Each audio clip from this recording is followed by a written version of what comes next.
Hi, everybody. I'm Candid Stanisci of CFL Talk. Welcome to the Spanglish World Network on Zingo TV, channel 250. Please remember to download the Zingo TV app at the respective app stores for iOS and Android devices.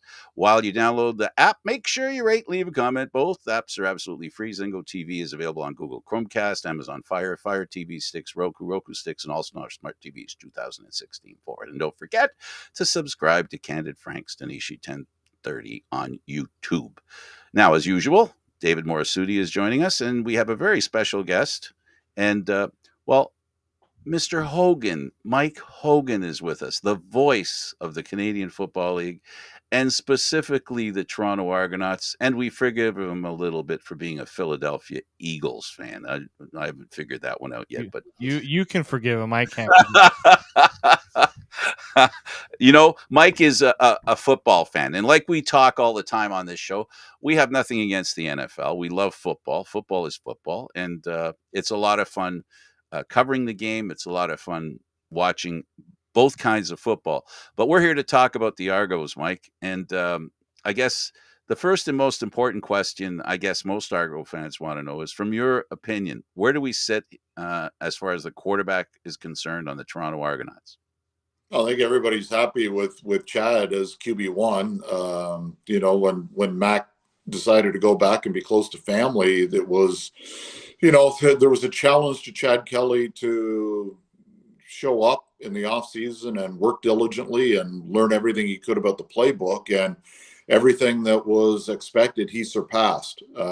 He worked his rear end off. They had to basically tell him to leave the facility because he wanted to be in there all the time doing the work. He lived in Toronto more so than he did in Buffalo and worked out with the receivers in the offseason, immersed himself in the community, was at MLSE Launchpad often. I mean, this is to work with kids. And whatever we expected in training camp, I think he exceeded any expectation. It's his team. He looked really comfortable with the offense. He's an incredibly gifted person, and now we just have to see whether he can take what he's learned and put it into action in gameplay. I know it wasn't against the ones against Ottawa, but you guys were there. You saw what he did. He looked pretty damn good in limited reps against Ottawa a couple of days ago. Yeah, and I mean, you and I might got to see that firsthand, just what Chad, even with the limited amount of time he's had, the rapport is there with the receivers. So that's obviously a good sign for everything that's been done through training camp. Of course, the biggest question that was being asked is who's the number two? And for most of training camp, we just never had that idea. Many thought it would be Ben Holmes just because he was there right from last year, and they thought that would carry over. And it turns out that's not going to be the case. And when you look at the other two quarterbacks that were able to stick around through camp, maybe just explain to those, like, what about them made that decision to cut Ben Holmes a little bit easier? I don't know if it was easy when worse came to worse, because all three of them flashed, and none of the three showed. They were the number two guy every day. One day it would be Scott, one day it would be Dukes, one day it would be Holmes, and there'd be a little regression in somebody, and then somebody else would step up the next day. So, I think Ben had a rough outing in Hamilton, and I don't know if that sealed his fate, but it kind of put some separation when they saw what Dukes was able to do, what Scott was able to do. Right now, I don't even know who QB2 is in the mind of Ryan Dinwiddie. So we know who 2 and 3 are, but I don't know what the order is. So I think both of the guys have shown a little bit of experience. Scott a little bit in the USF or the XFL. He was leading the league in passing when he got hurt last year. And then, Dukes comes basically out of nowhere, out of an NAIA school, and really, really showed a lot in camp. And for those who were lucky enough to go to Hamilton or see the highlights, you saw there's a little bit of improvisational skill there. And, an underhanded flip pass from his end zone because there was a receiver open. A chest pass almost. I mean, he's that guy. So I think that maybe they saw a little bit more upside in those two quarterbacks than they did in Ben. It certainly wasn't a personality thing because Ben's as nice a guy as you could possibly meet. So It was a tough decision, no doubt, but it was one that had to be made, sadly. Ryan Dinwiddie has historically, well, 4 years, if that's historically has been a coach that has not necessarily gone with the quarterback that's supposed to be the one that starts. He's a very meritocratic person. He really he hands the quarterback that's doing the best. He's not afraid to give a player a chance that is proving that maybe he deserves it. Yeah, we've seen that. Everybody thought that Nick Arbuckle was going to be the guy, and it was McLeod Bethel Thompson. And Mac got the keys last year and ran with it. I think that was based on merit as well, because Chad hadn't really seen the league yet, and Chad this year has seen a little bit of the league, certainly as a QB2 last year, but he won it in camp. I don't think if Chad Kelly had have come out and crapped the bed, I don't know if he'd be QB1 right now. He still may be, but Dinwiddie, gave him that challenge in the offseason. Come in, be QB1. It's yours to win. And there's no question Chad Kelly won it. He was meritorious in that selection. QB1 was easy. And when it came down to 2 and 3, I think it came down to merit as well. Again, like I say, I don't know who will be the first guy in should, Chad get in a fight in the first quarter in the game against Hamilton and get kicked out. I don't know who the next man is, but, there's a big part of me that hopes we don't have to find out. Yeah, I don't think you will find out. I think the most important thing that we can look at as far as the quarterback is concerned, he was already in a position to be the number one, even if you remember, at the downtown at BMO when the Argos won the Grey Cup. Ryan Dinwiddie, from that moment, right after the Grey Cup, 2 weeks later, said, yeah, he can start. I have all the faith in the world that he can start. So this isn't something that should surprise anyone. He's made it public. He's made it public that he has a lot of faith in Ryan Dinwiddie, and that's whether McLeod Bethel Thompson came back or not. That was before that. So I think they're pretty set at quarterback. Yeah, and Chad again has been that interesting guy throughout his career. Whether it was his first go around in the NCAA or when he played JUCO at the college that became best known, I guess, for Last Chance U, East Mississippi State or whatever the name is. But was Eastern Mississippi Community College? Is that the name of it? I can't remember. He went there and then he goes to Ole Miss and just looked fantastic. He was second team All SEC 2 different seasons, and looked fantastic in the process. So didn't work out for him in the NFL. Went back and coached for a year and just had the bug, and there was still something there that he had to find out for himself, and was able to do that with the Argos last year. And in practice, he looked good. And when he had the opportunity to play in the game against Montreal in the last game of the season, he looked good. And then when he had the opportunity to come in and basically rescue the Argos in the Grey Cup game, he looked good as well. So there's a limited amount of work in the CFL, but what he's done well. So that's what the Argos are counting on this year. Mike, that's interesting. David, did you hear what he said? He rescued the Argos in the Grey Cup. I mean, did you hear that? It's okay, Mike. That's what we said immediately after the Grey Cup, and I continue to say that we really don't know what would have happened if he didn't come in. And this is not as a slight on McLeod Bethel Thompson. It's just that he did play well. He did, improve the offense, and now we get to find out. Does that help his confidence, in your opinion, going into this year, knowing that he won a big game? I mean, there is no bigger game in the Canadian Football League. Grey Cup is the game. Well, sure, and who knows? Mac may have come in and thrown touchdown passes in the last 2 drives. We don't know. We don't know. It's speculation either way. He was a hell of a quarterback. He played really well for the Argos. He got hurt. Chad came in and played really well for the Argos. So, we were in a position where we had a really good quarterback as our starter and a potentially really good quarterback as our backup, who came in and played really well when he had to, including, a scramble on a 2nd and 15 that we're going to be talking about for years. Now it's up to him to live up to pretty lofty expectations. And the guy that probably thinks he can live up to them more than anybody else is the guy who's going to wear number 12 this year. All that whole scenario speaks to David's question: who's the number 2? That's why the number 2 one is an important, question. I did a story on this, last week for Mhm. Argonaut.ca before Ben was released, and it was still up in the air then. And as Ryan said, Thursday night was vital because somebody had to, solidify themselves at least temporarily as the number 2 guy, because as he said, you're one play away from being the starter. And I don't know who that is in Ryan Dinwiddie's mind. It could be either one of them, because the competition between 2, 3, and 4 was indeed that close. So I don't know. And, like I said earlier, I hope that we never do, unless it's because the Argonauts are ahead by 50 going into the fourth quarter. I think your organization respects the number 2 position. David? Oh, for sure. And I think, it's not just when it comes to this offense, it's not going to just be the quarterback. It's going to be a lot of the other pieces, right? The receivers, if you look at last year, it's pretty, not many teams get to bring back almost an identical receiving core from a championship team.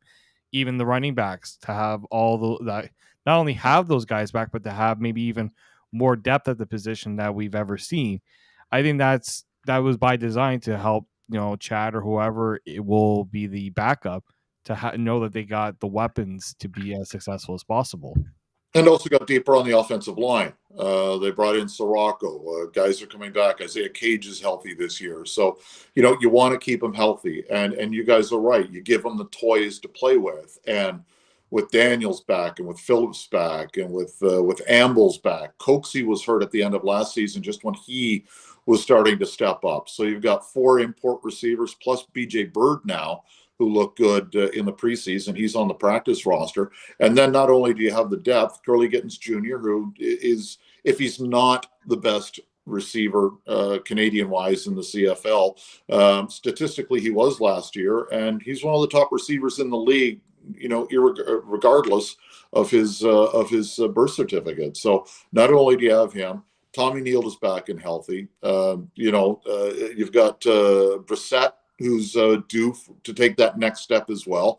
And David Ungerer comes in. So you've solidified the depth in that position as well. So you're right. The running backs are back, all 4 of them who dressed last year. And they've added DeMonte McMahon, who, if you see his film from McNeese State, he's something else. And if you saw him in practice this year, there's something special about this kid. So yeah, it's a really good offense that got a little bit deeper across the board at literally every position.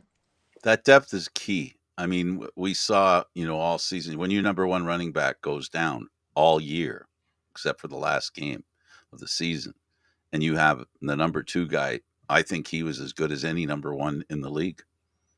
And it gives you, it allows you, with a guy who's 30, what's Andrew now, 34, it takes some city miles off the chassis over the course of the regular season. You've got a guy who runs hard in Andrew Harris. You've got a guy who may run harder in A.J. Ouellette. You've got a change of pace guy in Leak, and you've got a guy who can play special teams and fill in should the need be, and Dan Adeboboye. So 4 guys who are significant contributors to the football team. Leak is obviously returner 1 at this stage as well. It's rare that you see 4 tailbacks, for lack of a better term, starting in the CFL because of the limited roster space. But because all 4 are going to be utilized, you're going to see all 4 this year. And, if one of them happens to go down, you're going to see McMahon be able to step in. And I don't think you're going to lose much just seeing what this kid has to offer.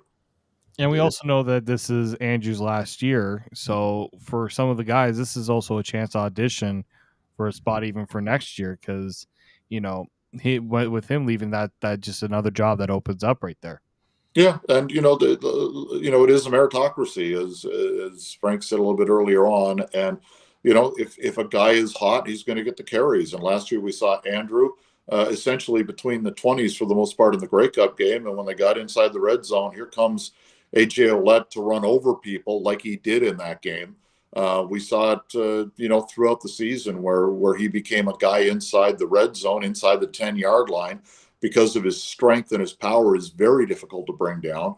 I mean, Adam Bighill is one of the surest tacklers in the Canadian Football League in the last decade, and AJ ran him over in the Grey Cup for a touchdown. That's not an easy thing to do, but that's the power of AJ Ouellette. So, and we saw that in the exhibition game, the preseason game against Ottawa, where they got inside the 10, and there was AJ who ran it into the end zone. So having a running back by committee, especially when it's a committee of 4, 3 specifically, that's a really advantageous thing to do, especially when you get into October and November. You're going to have fresher legs, and having somebody who's going to be running the ball 90% of the time for another team. And it's about opportunity. AJ took over because of an injury to Harris. Don't think that the other 2 running backs haven't seen that now and understand how the Canadian Football League is and how this specific team works. That, get ready, because there's going to be plays in there for you when you get in. It's very difficult to stay healthy in professional football. And, the odds are somebody's going to get nicked up over the course of the season. Last year, Harris did. Last year, Leak did as well, which opened the door for Ouellette, and he just kicked in the door. There are guys now who want that opportunity. And the really neat thing about this is how tight these guys are. Like, it's a healthy rivalry. Everybody wants their touches, obviously, but there's no malice. These guys are always picking up the other one. When Harris was hurt, he was the first guy there. He was essentially a coach on the sidelines every game, home and road. And he was there talking to AJ, trying to help him out. And when they were able to play at the same time in the East Final, where Andrew finally scored his first touchdown as an Argonaut, AJ was there to pick him up as well. I mean, it's a really symbiotic relationship between those two. And Leak is able to contribute as well. In some packages, he's in there as the tailback, and he's obviously able to produce as a returner, who got better and better as the year progressed. He had a big game in Montreal, the second last game of the season, that clinched home field for the Argos, and then had a spectacular return. Had a couple of them, in fact, in the Grey Cup game. I want to remind folks we're with Mike Hogan of the Toronto Argonauts. He's their radio guy, and anytime you go to the game, if you're the media, he's a great guy to talk to about the game, and there's nobody that loves football more. I guess, check on the quarterback, check on the running backs, David, check on the receivers. We've even mentioned about the offensive line. Mike is very happy, and the Argos, I assume, are very happy with the offensive line. Can we jump to special teams? One of the things that people it's hard to not assume that the guy catching the ball and running with it is not responsible for his ability to get a touchdown. How important and how big a fix do you think, with some of the changes that were made on special teams, can the Argos look at a more improved special teams? Well, the good thing is you got both kickers back. We'll start that way. Haggerty led the league in punting average last year as a first-year player. Born and raised in Australia. He did his NCAA tour of duty at Western Kentucky, and the Argos picked him in the first round of the global draft a year ago, and came in and just took the league by storm. Averaged close to 50 yards per kick. I think it was 48.6 or something like that. And then, in the Grey Cup, here's an Australian who played in Western Kentucky, who comes up and plays in the coldest game of his life and had a spectacular Grey Cup game. So, they're very set there. Boris Beattie has the strongest leg in the league, was a little inconsistent last year. He had 1 year earlier in his career that was kind of like that, but a lot of the kicks that he missed last year were pretty long. And this year, I think that things will be a little bit easier and a little quicker to get. And this is a get off, and this isn't a shot at Max Latour at all, but Adam Guillemette is in as a long snapper, and his velocity on his long snaps is just different. He's gifted. People, I think, at one point were going, why did the Argos take a long snapper in the third round? And if you go back and think about the career Jake Reinhardt had here, would you have taken him in the third round in his draft year? And I think, in retrospect, it would be an easy yes from everybody. That's the kind of career they're hoping Guillemette has here with the Argonauts. So I think the kicking game and long snapping is in good hands. I think they're fine with Leak. What they have to do is just get a little more consistent with their blocking. They seem to be getting to that phase late in the season last year, and we saw the result with Leak busting some toward the end of the season. So I'm confident that the staff and special teams coordinator Mickey Donovan were able to get the guys they wanted that can excel on special teams. Some of the new guys, I'm sure, were kept because of their prowess, and you saw it with the ones in terms of kickoff return. Having a Darius Pickett deep with Leak gives a guy who can return, as Pickett did at UCLA. He was used as a returner, but also you've got Leak, and if he has the ball, you get one hell of a good blocker in front of him with the Darius Pickett. So I think the special teams are in for a pretty good season this year. When you look at the special teams, the other thing is just trying to get those touchdowns, as you mentioned. And in the game against Ottawa and Guelph, we saw BJ Bird pull one off for a punt for a touchdown. He's a guy that's been interesting because we talked about the receivers and how much depth and guys returning and some new guys. He's someone that's sort of flown under the radar here. And Birds always fly, though. Yeah, this is true. This is true. And I just wonder, is someone like him, could figure into more of the special teams role, as a returner, even for punts, and we saw even Darius Pickett do that as well during the game. I think having the options and having different guys rotating and give that a shot, maybe that's something that can help the special teams. I know that's something that they want to do. They want to improve their field position a lot more on special teams. It didn't happen as much last year as they would have liked. Yeah, and Javon Leak was hurt for much of the season, and he was such a dynamic returner at Maryland. He has the distinction of being named Big Ten Offensive Player of the Week and Offensive Player of the Week and Special Teams Player of the Week in the same game. I think that's the only time that's happened in Big Ten history. So we know he can run. We know he can return. He always has been able to.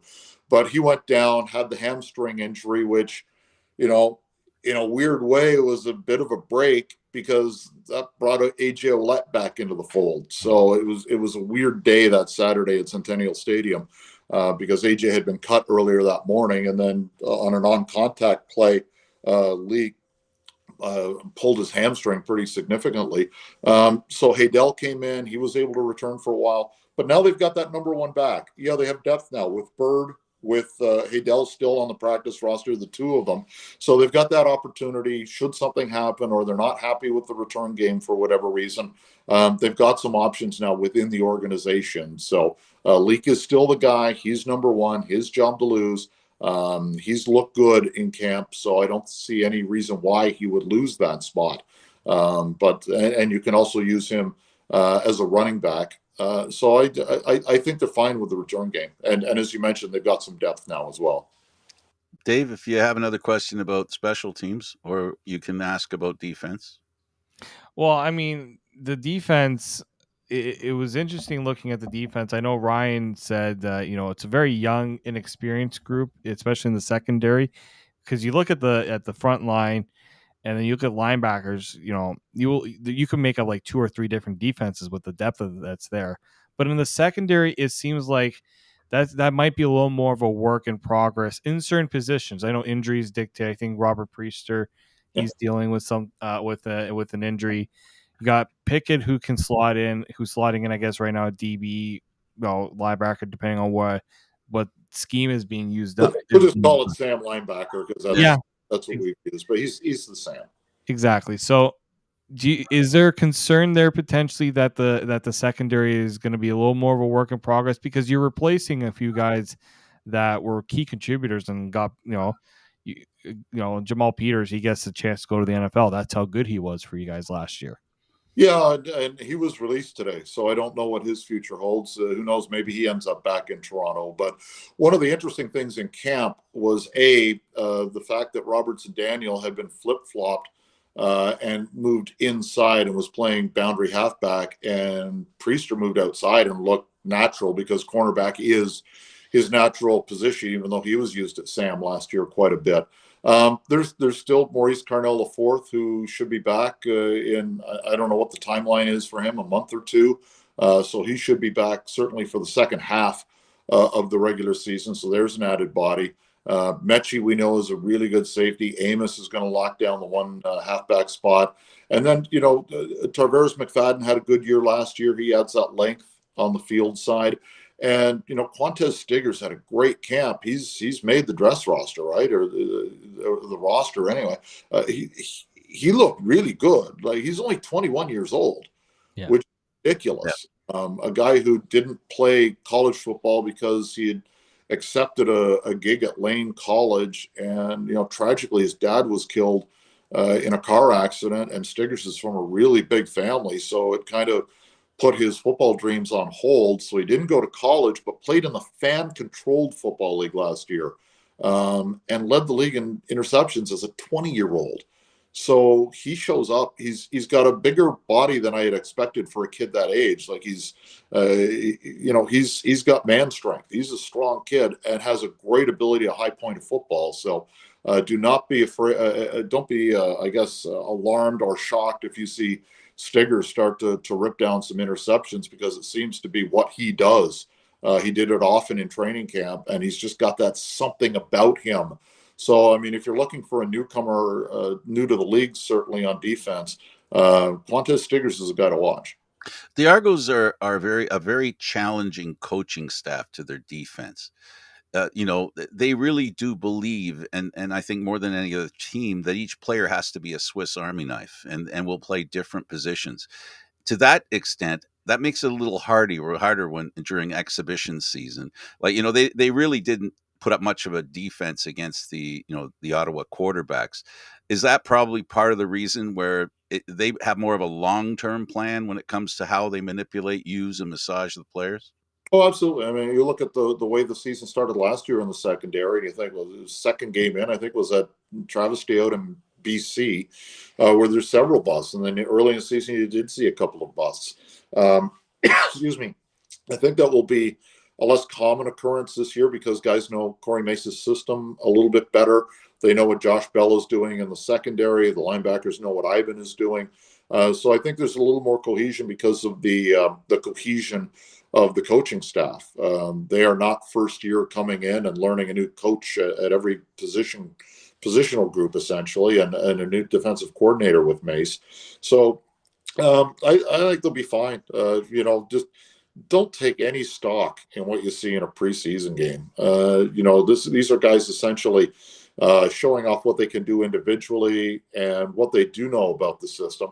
Maybe an easy bust costs somebody his job somewhere down the line. But when the game starts, when they play Hamilton on the 18th, unfurl the banner, the championship banner, I think everybody will be in a pretty good spot. Yeah, David, I think he underlined the biggest point, and it's not a new playbook for the defense. Yeah, for sure. And look, I mean, there were some good plays too made in that game against Ottawa. I mean, and we saw against Hamilton, once the defense kind of got their footing under them, they did pretty well in that second half and gave the Argos a chance to come back in that game. But I mean, preseason, it's more about getting guys familiar with systems and familiar with. A lot of these guys also haven't played in the CFL, so just getting used to playing in the CFL as well. The linebacker situation, I think, is probably the biggest strength that this Argos team can have, because you got someone who I thought should have been the best defensive player in Wynn McManus. I know he's working his way back. He's pretty much will be good to go once the season starts. And then you got Enoch Mwamba, a guy who won Grey Cup MVP, and then you got the new guy Jordan Williams. Like, it just seems like a murderer's row in the middle of the field right there. And don't forget Jonathan Jones, who came in when Winton got hurt last year and didn't miss a step and just made big plays all over the field. And then you've got the Canadians and Jack H.E.R and Trevor Hoyt. I mean, when you look at the Mike and Will positions, it's stacked. I'm really interested and intrigued to see how Corey Mace is going to utilize these guys, how often they're going to play four linebackers, because they're going to do that easily. But who will they take out? I mean, the front four is so dynamic. So I'm really interested to see how they employ this ridiculous amount of talent on this team. You hit it on the nail on the head when you talked about, kind of a murderer's row. I don't know what you do because the talent is so deep. Somebody's not going to get the reps that they want, but it's not like they're losing out to a guy who can't play. This group of athletes is just tremendous. Every great cup. Sorry, David, I waited, but go ahead. Go ahead. No, please go ahead. You go first. Nope, I insist. You go first. Well, I mean, and you look at, what Winnipeg has done the last few years, and it's all led by Adam Bighill there. I think more teams are realizing just how important having not just good linebackers and elite linebackers, but having the depth in that position and having Canadians in that position too. I think the Argos have, spoil of riches to have you named all those linebackers and three of them are Canadian right there. Right. And like just how important four actually, sorry, that's right. Four with I always think of Williams as the American for some reason.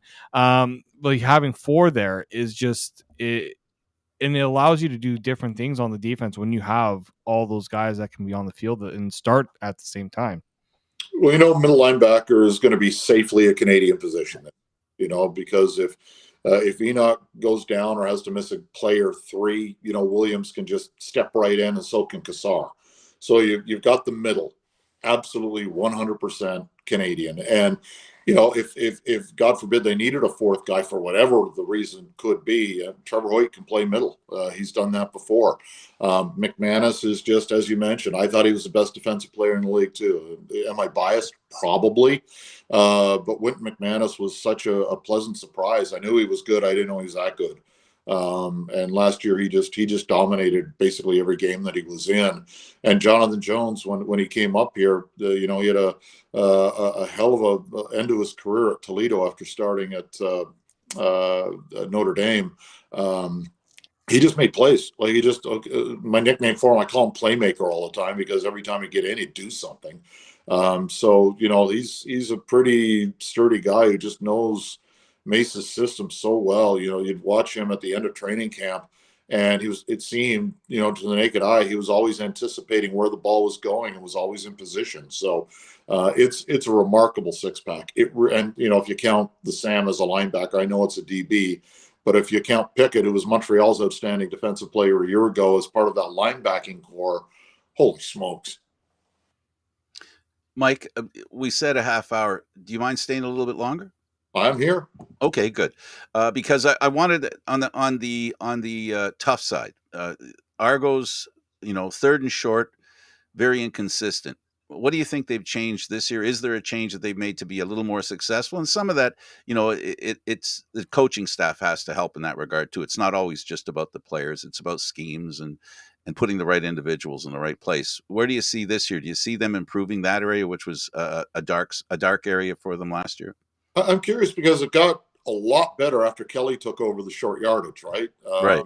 He I don't know if he was ever stopped on a third and short. So I'm curious to see what they do now when the regular season begins in terms of who's the short yardage quarterback. Is it going to be Chad Kelly keeping that role, or do they have Dukes or Scott come in and assume that title? I'm curious to see that. I just think it was just execution. They've got the Hogs up front. They've got the quarterback. If you want to hand off the ball, you've got Ouellette, who can just run over the first contact that he makes. So they've got options. There were some problems early in the season. Over the last few years, there have been a lot of problems historically with the team trying to run short yardage, maybe since James Franklin left. But Kelly, when he took over, I thought they were fine last year. Yeah, and I'm looking also with the idea of with Chad Kelly becoming the starting quarterback. A lot of people are wondering, is he ready for the rigorous full season to be that starting quarterback? Because he hasn't done it since he was in college. You've taught. I had a chance to talk to him at the end of the game. This is not somebody who lacks confidence, but there's one thing to be confident, but there's also the other idea of the physical ability to handle the rigors of a full season in that position too. The good thing about Chad, if you went to practices this year during training camp, and if you were the media and you wanted to talk to him, you'd have to wait because he was either taking snaps with Peter Nicastro, working on his footwork, running gassers from sideline to sideline. He's in really good shape. He wants to play. I don't think the season will be a mental drain on him just because he's that guy. He thinks about football 24/7 anyway. I mean, he's really committed himself. He talked about his diet changing because he wants to be the guy. His sleep pattern has changed because he wants to be the guy. He's doing everything in his power to succeed as the starting quarterback for the Toronto Argonauts, and he's driven. Like, he's really driven. So you may call it confidence. There's certainly that. Some may call it, his nickname was Swag back in college. There is a little swagger there, but I think a lot of that swagger is gone now, and it's just been replaced by a guy who's really confident and really dedicated to his craft and absolutely driven to win another championship. It's important, I think, as well. A part of a player or a human being developing character, it has to do with success and opportunity. And if one feels, I feel personally in talking to him, that he feels he missed some opportunities, and he's almost like on a I got to make it up now. Now that I'm disappointed in how I handled previously, and he's doubled up on making sure that he does the right stuff now. He's overcome some of the questions that people have had with his work ethic, which you can attest to. I think that builds a lot of character, and that'll stand him in good stead. And do you believe that it's important that sometimes pratfalls can help you be a stronger person, not just a football player? Oh, absolutely. We had a discussion, and it was a fairly lengthy one, and I wrote about that a week or two ago on Argonauts.ca as well. We just sat in the linebackers room for a while, and just I put the recorder, the phone on the middle of a table, and we just talked. And one of the things that I said, was that different people mature at different rates, right? Somebody will mature at 12 years old. My uncle said of my dad that he was an old man when he was 12. Uh, and I said to Chad, I said, if I look back at my 27-year-old self, I'd say, look at that a-hole, right? Like, Mhm. I matured late. Some may say I haven't matured yet, but I was a kid who was just a kid for a lot longer than some of my peers. Maybe that's where Kelly was, and I asked him, like, when you look back, like, how much have you changed from 21-year-old Chad? And he was like, oh man, like, he understands who he was. He understands the steps that he's taken, not only to mature as a football player, but as a man. I mean, every one of us matures at different rates.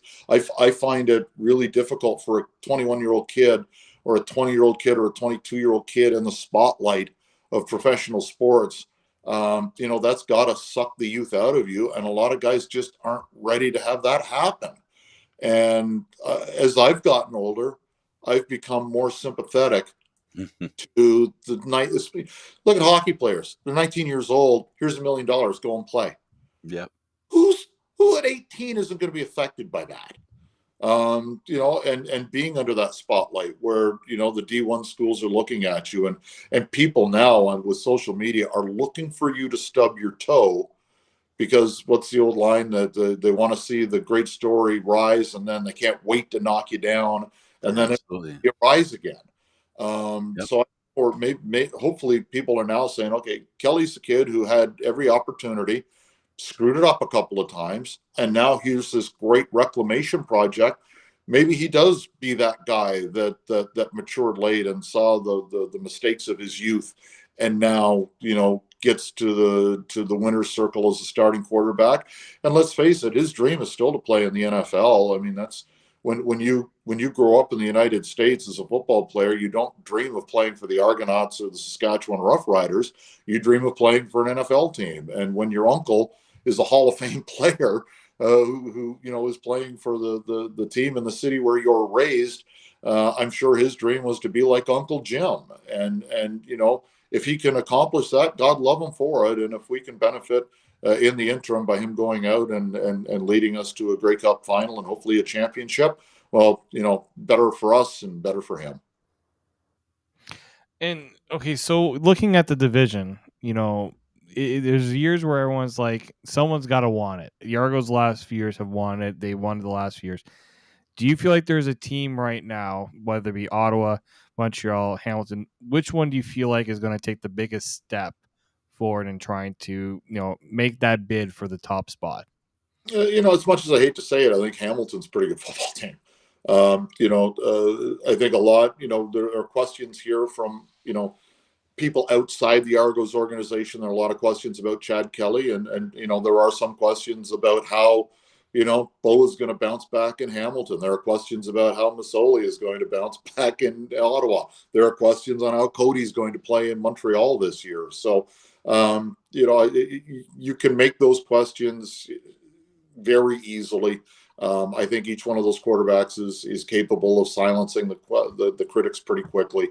But when you look at Hamilton's roster, I think they've done a really nice job over there. I think it's good for football in Southern Ontario that both teams are good at the same time. And we've had that the last couple of years. And, I hope that Hamilton's good. I hope we're better. Ottawa is due. Boy, the fans there who have stuck with them really deserve a home win or two this season. After some of the problems they had last year, and if Masoli is healthy, they should be okay. They certainly will be better than a year ago. Montreal lost a lot of players, a lot of talented players, and we'll see how they bounce back. But Cody's got something to prove to his critics. Jason Moss, likewise, is a head coach there. You've got a new ownership group in place. So I kind of Montreal would be the question mark for me, because I don't know how good they could be this year with such a new look. But if any one of the other three Ontario teams stepped up and won the East, it wouldn't shock me. I'm just hopeful that we're able to repeat.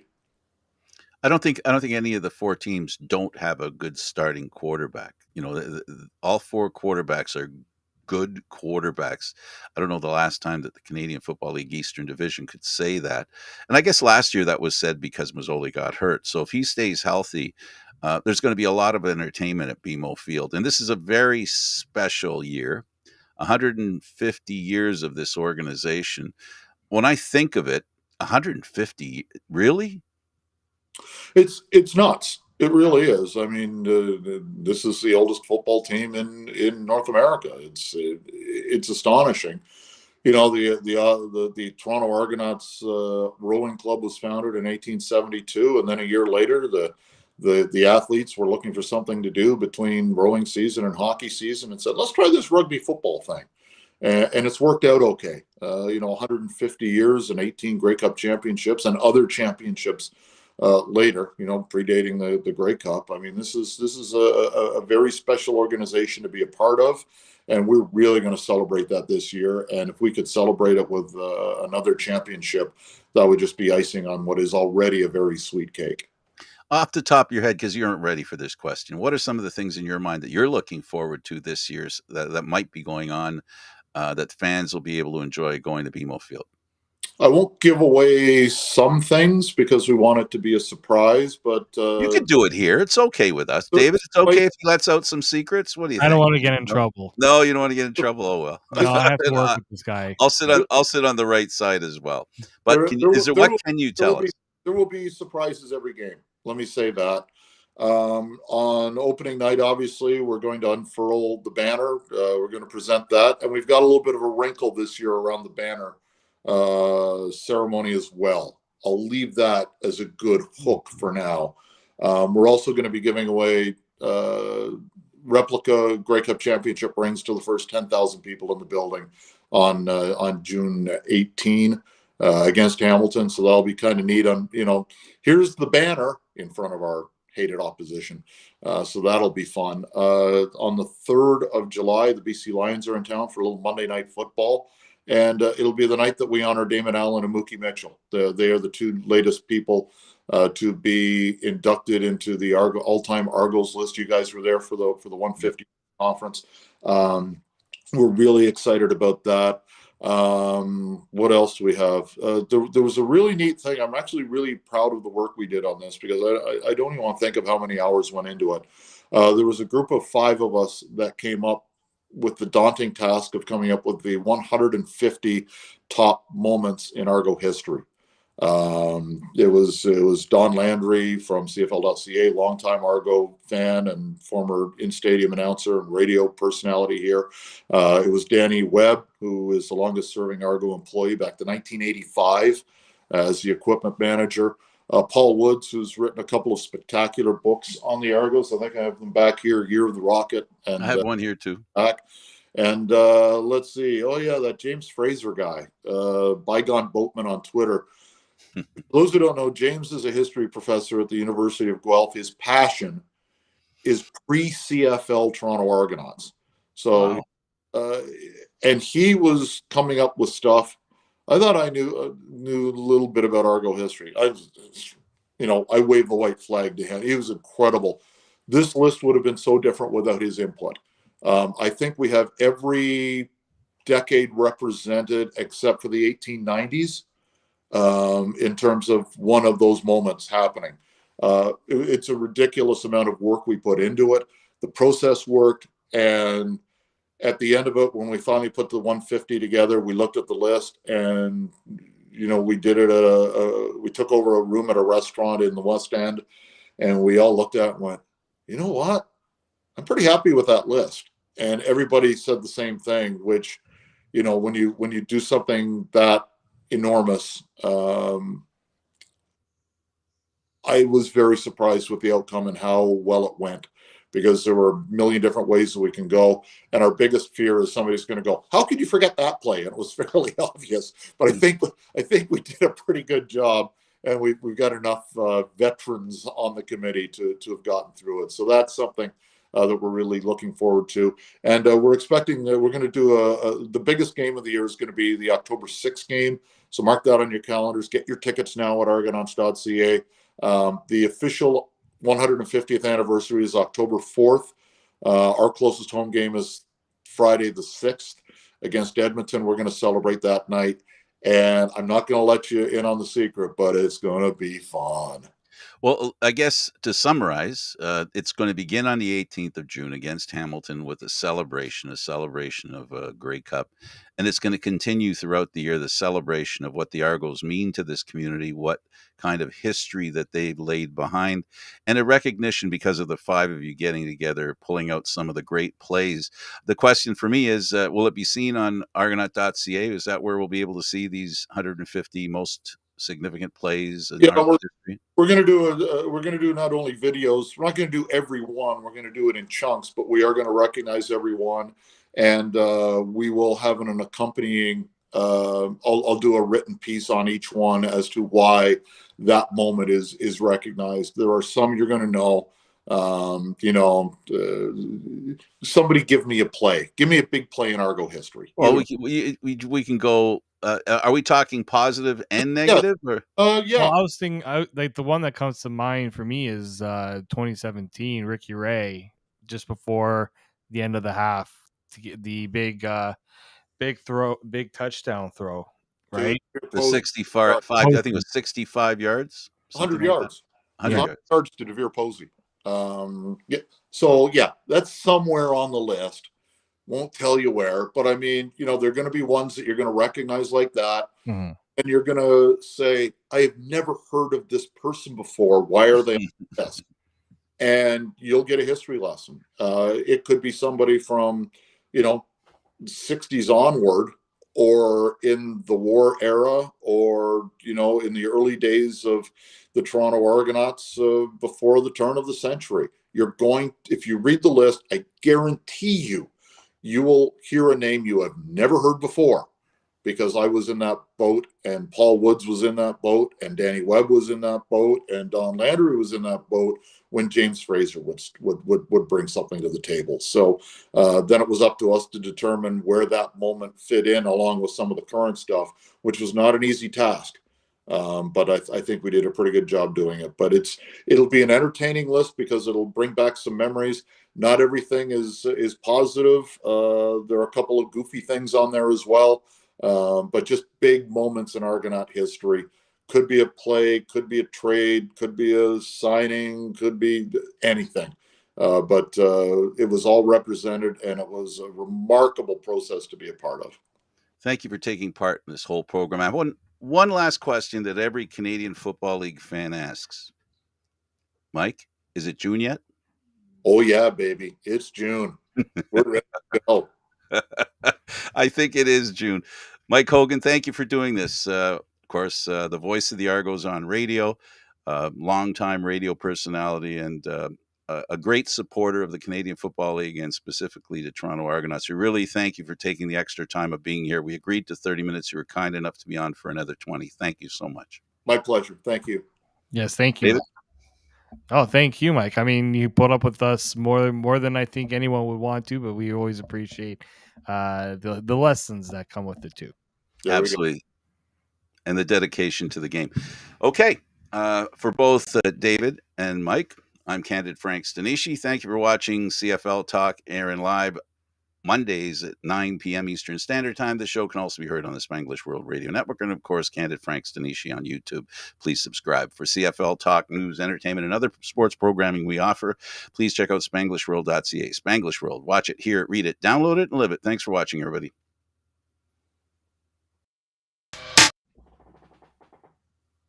That was